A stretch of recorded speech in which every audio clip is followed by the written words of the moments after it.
He thought he was only giving his neighbor a lift to the animal shelter. A 20-minute errand on a gray Tuesday morning in Kelowna. Nothing that could change anything. But the moment he stepped through the front door and caught the smell of disinfectant and damp cedar shavings, a small copper-colored dog came skidding across the polished floor and crashed into his boot like a sentence that had been waiting years to finish itself. And from the far end of the kennel hallway, behind a low-wire gate, another dog sat completely still, watching, not afraid exactly, but measuring him the way a soldier measures a room before deciding whether to enter. Owen Brant had not planned to notice either of them. He was 53 years old, broad through the shoulders, and built with a kind of economy that comes from decades of moving through the world as if it might require something of him at any moment. His hair had gone mostly gray at the temples, cut short out of old habit rather than vanity, and a week's worth of stubble lined his jaw in a way that suggested he had simply stopped caring rather than started a style. His eyes were dark hazel, quiet and careful, and they missed very little. Owen had once been a Navy SEAL. He had survived things that did not appear in public records. Since leaving the service 8 years ago, he had settled in the Okanagan in a small house on the east side of the lake, fixed furniture for people who needed it, and kept his life as uncluttered as a cleared table. No complications, no dependents, nothing warm enough to break. His neighbor, Delia, was 61, round-faced and relentlessly cheerful, the kind of woman who brought soup without being asked and talked about her rescue cats, with the devotion of a documentary filmmaker. She had needed a ride because her truck was in for service, and she was collecting a dog carrier she had ordered from the shelter's donation desk. Owen had agreed because it was easier than explaining why he preferred to be left alone on Tuesdays. Now Delia was at the front desk, laughing with a volunteer, and Owen was standing in the middle of the lobby, with a small red dog sitting on his left boot. The dog was a Nova Scotia duck-tolling retriever mix, about 5 months old, with a silky copper coat, enormous dark eyes, and ears that were slightly too large for his head, giving him the permanent expression of someone who had just received surprising news and decided to be delighted by it. He had a crooked white blaze down his nose and a tail that moved with such enthusiasm it seemed to be operating independently from the rest of him. He had already chewed the loose end of Owen's bootlace and appeared to consider this a formal introduction. Owen looked down. The dog sneezed, recovered immediately, and resumed chewing. "That one's Biscuit," said a voice from the side hallway. A woman stepped out carrying a clipboard and a mug of coffee she clearly hadn't had time to drink. She was in her mid-40s, medium height, with dark brown skin, close-cropped natural hair, and the kind of calm brown eyes that noticed things without making a performance of it. She wore a navy shelter vest over a flannel shirt, worn jeans, and boots that had seen several winters. Her name tag read Josephine, and she moved with the practical ease of someone who had spent years kneeling beside frightened animals and did not need anyone's approval for it. "He came in 3 weeks ago," Josephine said, "found in a recycling bin behind a strip mall in Vernon with his brother. Someone had left them in a cardboard box." Owen looked up. His brother? Josephine nodded toward the far gate without looking away from Owen. Morse. The second dog had not moved. He was smaller than Biscuit, darker, with a muted reddish-brown coat and a white chest patch shaped loosely like a question mark. His ears were half-raised. His body was held with a stillness that seemed too deliberate for a 5-month-old animal. He was not cowering. He was not growling. He was simply watching Owen with amber eyes that carried a gravity his small frame had no business holding. Owen's chest did something he chose not to examine. "They're bonded," Josephine said quietly. "We've had 3 families interested in Biscuit. Nobody has asked about Morse." She paused. "If we can't place them together by end of week, we have to separate them. Biscuit will find a home in 2 days. Morse." She stopped, finished her coffee instead of her sentence. Biscuit chose that moment to carry Owen's detached bootlace triumphantly across the lobby. Delia appeared at Owen's elbow and said nothing, which was the most alarming thing she had done all morning. Owen looked at Morse. Neither of them blinked. "I don't have dogs," Owen said. Josephine did not argue. The shelter smelled of wet fur and antiseptic and something underneath both of those things that Owen could not name. He stood there a moment longer than he needed to. Then he picked up his bootless, thanked Josephine for her time, collected Delia and drove home.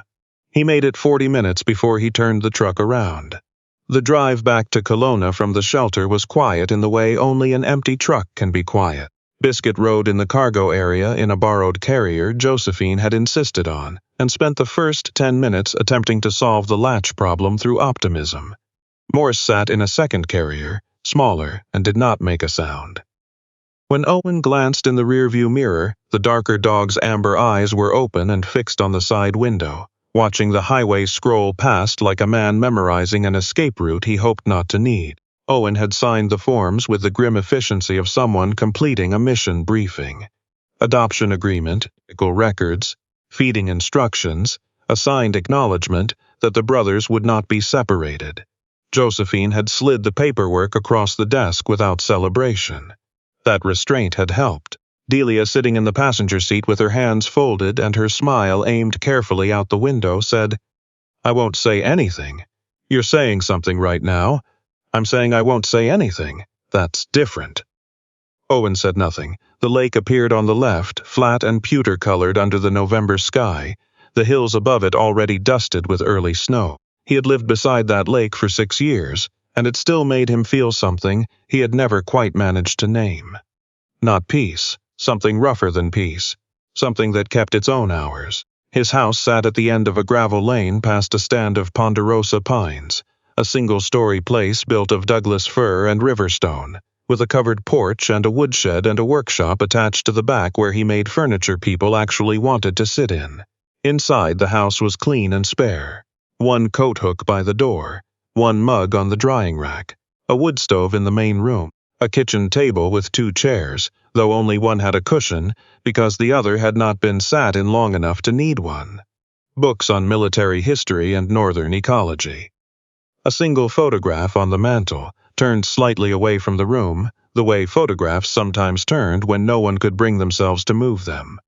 Biscuit hit the floor the moment Owen opened the carrier. He did not so much explore the house as declare ownership of it.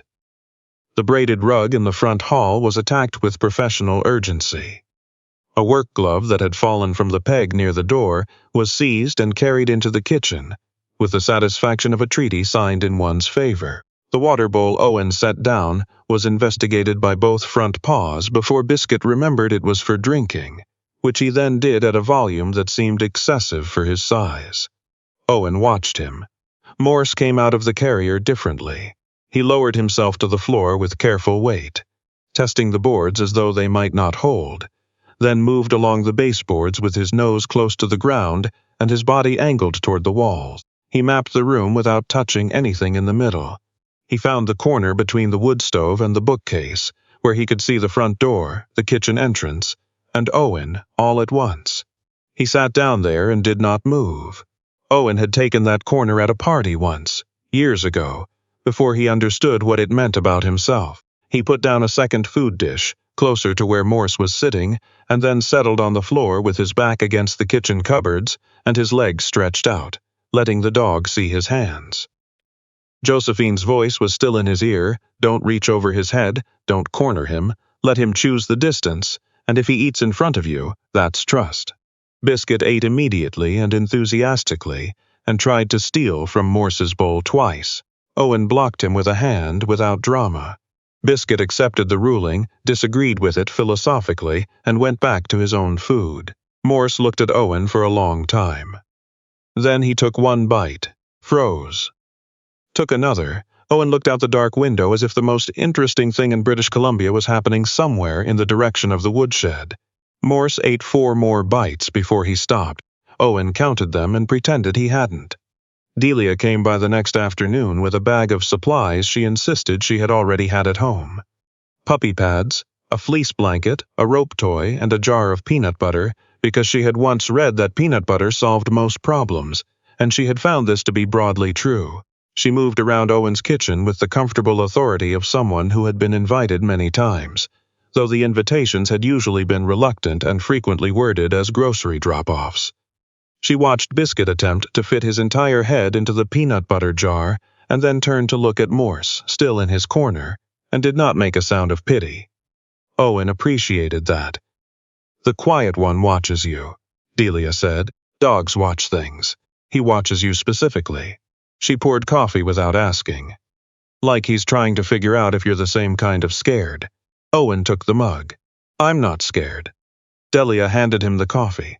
"I know," she said, in a tone that made the sentence mean the opposite.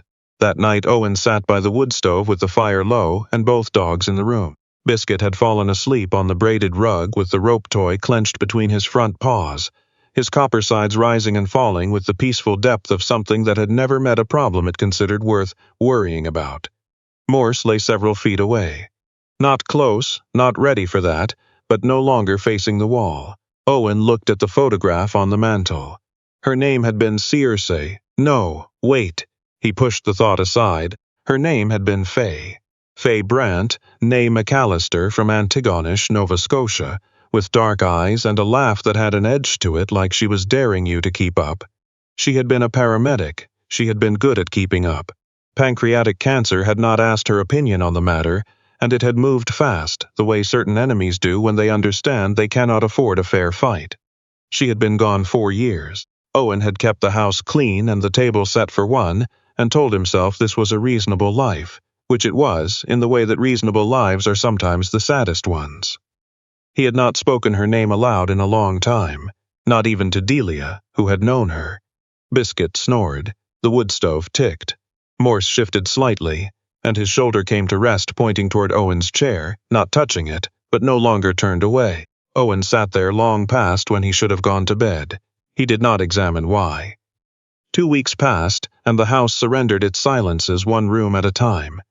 Biscuit grew faster in confidence than in coordination, which resulted in a recurring situation Owen began thinking of as the staircase problem, since the single step down from the kitchen into the back hall continued to surprise Biscuit every morning with the freshness of a new enemy. He would approach it with purpose, step confidently into the air, recover in the same motion, and continue forward as though falling had been a deliberate stylistic choice. Owen had stopped trying not to smile about it. Morse grew differently. His darker coat filled in across the shoulders. His ears sharpened. His eyes, still careful, had begun to carry something that was not quite ease, but was moving in that direction, the way a river moves through a canyon, not quickly, not without friction, but with a direction it had already chosen. He no longer hugged the walls quite as closely. He had taken to sitting near Owen's boots while Owen read in the evening, not on them, not requesting anything, only present in the specific way of a creature that has decided the vicinity is worth occupying. Owen understood that behavior. He had practiced it himself. One Thursday evening in late November, the weather turned hard from the north. Temperature dropped 12 degrees in 4 hours. The pines outside the workshop cracked like gunshots in the cold, and wind found the gaps in the old window frames that Owen had been meaning to seal since September. Biscuit had exhausted himself by doing battle with a snowflake that had drifted inside when Owen opened the woodshed door, and was now unconscious on the rug with a look of total satisfaction on his face. Owen was at the kitchen table with a cup of tea going cold, turning a piece of walnut stalk over in his hands and thinking about nothing in particular, which was the way he usually thought about the things that mattered most. Morse was not in the room. Owen noticed the absence before he could have said how. Biscuit was still audible, producing the small liquid sounds of deep puppy sleep, but the weight of Morse's attention, which Owen had apparently grown accustomed to without meaning to, was gone. He found him in the hallway. Not the front hall where the boots and coats were, the back hall, the one that ended at the door Owen had not opened since moving in, the one he'd told Delia was storage, the one that was technically true and technically a lie in the way that the most efficient lies always were. Morse lay directly in front of it, not whining, not scratching. Chin on paws, amber eyes fixed on the closed door with an attention that seemed too settled for coincidence. He did not look up when Owen came to stand at the end of the hall. He simply lay there with the patient weight of a dog who had found the right place and intended to stay. Owen felt something that came out as irritation and went deeper than that. "There's nothing in there for you." Morse's ear moved once. His eyes did not. "Wrong door," Owen said. The words came out flat and without conviction. He stood at the end of the hall long enough for the wind to find the north window again and rattle it in its frame. Then he walked to the door and put his hand on the latch. The metal was cold, though the hall was warm. He held it there for a moment with his eyes closed, doing the breathing exercise a doctor in Victoria had taught him 3 years ago and that he had told exactly no one about. Then he opened it. The room was small, box storage along one wall, a folded tarp, a wooden crate in the corner with a military sticker on the side that had half peeled and been left that way. On top of the crate, a folded RKF ceremonial scarf, phase from when she'd done a volunteer mid-rotation at 19 Wing Comox and come home with sunburn and stories. Beside it, a Ziploc bag containing a river stone she'd found at Cape Breton the summer before the diagnosis. She'd handed it to him on the ferry and told him it felt like a good decision, and he'd asked what decision, and she'd said any of them. Really. Underneath the crate, wrapped in an old SEAL unit shirt, a dog collar. Owen had not reached for it, not in 4 years. He crouched in the dark room with the cold crawling under the door, and his hands found the shirt before his mind gave permission, and the collar inside it was nylon webbing in a faded blue-gray, with a worn brass tag that read Compass. Compass had been a Belgian Malinois, 4 years old, 62 pounds, with a sable coat and eyes the color of old amber. He had been Owen's dog in the way that very few things had ever been Owen's. Not ownership, something older than that. They had deployed together twice. Compass had a specific way of checking Owen's face when things went wrong, not seeking reassurance, just confirming what they both already knew about the situation, and then getting on with it. He had been the kind of dog that made other men on the unit slow down a little when they passed him, as though something in the animal's manner reminded them what seriousness actually looked like. On their third deployment, in a building that turned out to contain more than the briefing had suggested, Compass had found it first. He had done what he was trained to do. He had not come home. Owen had told himself, for 4 years, that grief was a reasonable response, and that he had processed it, that he had moved through the stages described in the pamphlets, that the locked room was just a room. He pressed his forehead against the wall above the crate and did not make a sound, but his shoulders moved in the way that shoulders move when the body has run out of other options. Morse came into the room without being invited. He did not make noise. He did not push. He crossed the floor on careful paws, lay down beside Owen's knee, and put his chin on Owen's boot. He did not fix anything. He did not try to. He only stayed there, warm and breathing, while the cold came under the door and the pines cracked outside in the dark, and Owen held a dead dog's collar in both hands and let himself do the thing he had spent 4 years not doing. The snow came properly to Kelowna in early December, the kind that arrived without apology and changed the whole personality of the landscape overnight. The lake disappeared behind low cloud, the hills turned white down to the waterline. The gravel lane to Owen's house became a soft suggestion of a road, and the ponderosa pines around the workshop stood under their white weight, with the patience of things that had done this before and expected to do it again. Inside, the house had changed in the ways that houses change when animals decide to stay in them for real. A basket of toys had migrated under the coffee table. 2 bowls sat by the back door. There was a patch of floor near the wood stove where Biscuit had scratched once at the rug, exploring its structural limits, and Owen had said no firmly, and Biscuit had looked temporarily devastated, and then moved 6 inches to the left and tried again. There were paw prints on the porch boards. There was a smell of dog and wood smoke and the specific cedar and toast smell of a house that had started making decisions about the future. Owen had left the back room door open. Not propped, not ceremonially positioned. Just unlatched, ajar, the way a door is when someone has stopped needing it to stay closed. Faye's scarf was still on the crate. He'd taken it out and folded it better, and now it sat on the narrow shelf above the crate in the light that came through the room's small east window in the afternoons. Compass's collar was in a small tin box on the same shelf, the kind sold in hardware stores for nails or small parts. Owen had found that adequate. He did not need a shrine. He needed somewhere that was not a secret. That first week of December, Delia called to say that the Kelowna Veterans Support Center was holding a holiday fundraiser for the Okanagan Humane Society, and that they were looking for people to bring rescue animals for a meet-and-greet afternoon. and she had already put Owen's name down because she had known him long enough to understand that asking first would only give him time to say no. "I said no," Owen told her. "I already confirmed. Delia, there will be coffee and those butter tarts from the bakery on Bernard." A silence. "1 hour," Owen said. The Veteran Center was a low cedar and glass building near the edge of downtown, the parking lot half cleared of snow, a Canadian flag snapping in the cold morning air. Inside it smelled of floor wax and percolated coffee, and the particular warmth of a room full of people who had all learned to stand straight in the same kinds of places. There were maybe 40 people, folding tables with donation jars and pamphlets. A few veterans Owen recognized by posture alone. Some families with children. A man playing guitar badly near the window, which somehow made the atmosphere more comfortable rather than less. Biscuit became a social phenomenon in approximately 9 minutes.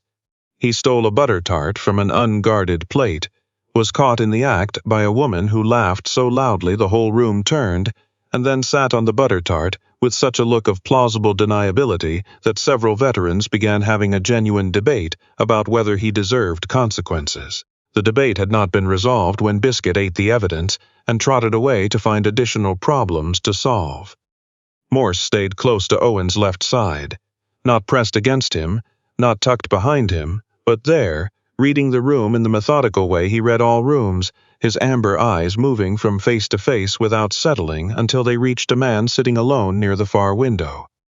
The man was in his late 70s. He was wearing a plaid wool jacket over a flannel shirt, sitting with his hands resting on his knees, not engaged with anyone, not making himself available. His name, Owen would learn, was Albert Tran, and he had come home from Cyprus in 1975 carrying things that had never been assigned a name in his service record. He had a daughter in West Kelowna who worried about him, and a small apartment near the park that he kept very clean. And on most days he spoke to almost no one because words had started to feel less efficient than silence. Morse left Owen's side without being told. He crossed the room slowly, with the deliberateness of a dog that understood proportion. He stopped beside Albert's chair, lowered himself to the floor, and lay close enough to offer warmth without demanding attention. Albert looked down. He looked at the dog for a long time. His jaw moved without producing sound. Then his left hand came off his knee very slowly and rested on Morse's dark head. The room did not go quiet all at once. It softened around that corner, the way sound softens when something true is happening nearby. Albert did not speak. His eyes went to the window and the snow moving across the parking lot, and then they changed slightly, the way eyes change when they find something they thought was lost. Owen stood across the room with Biscuit's leash in his hand and his own chest entirely open to the weather.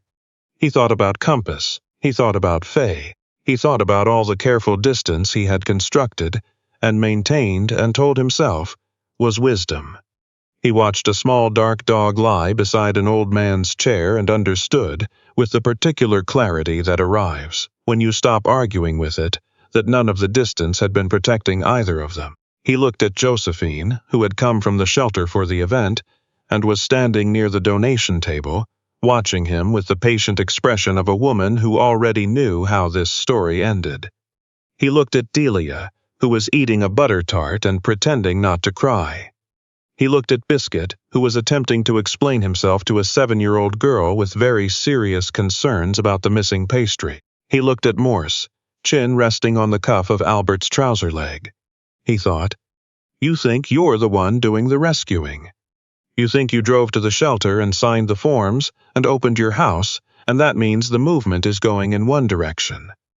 But something was working in the other direction the whole time, patient and quiet, and not waiting for your permission." Spring came to the Okanagan early that year, which people in the valley said with the particular local pride of a region that believes its relationship with weather is more meaningful than other regions.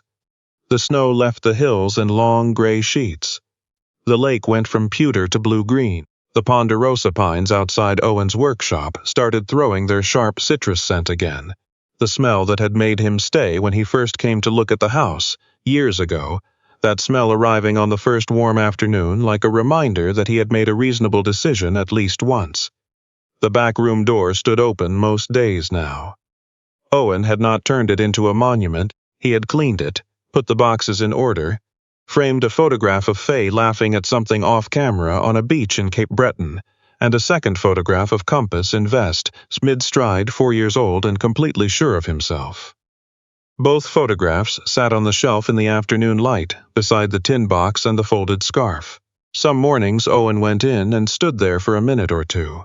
Some mornings he didn't. The room had stopped costing him anything to walk past.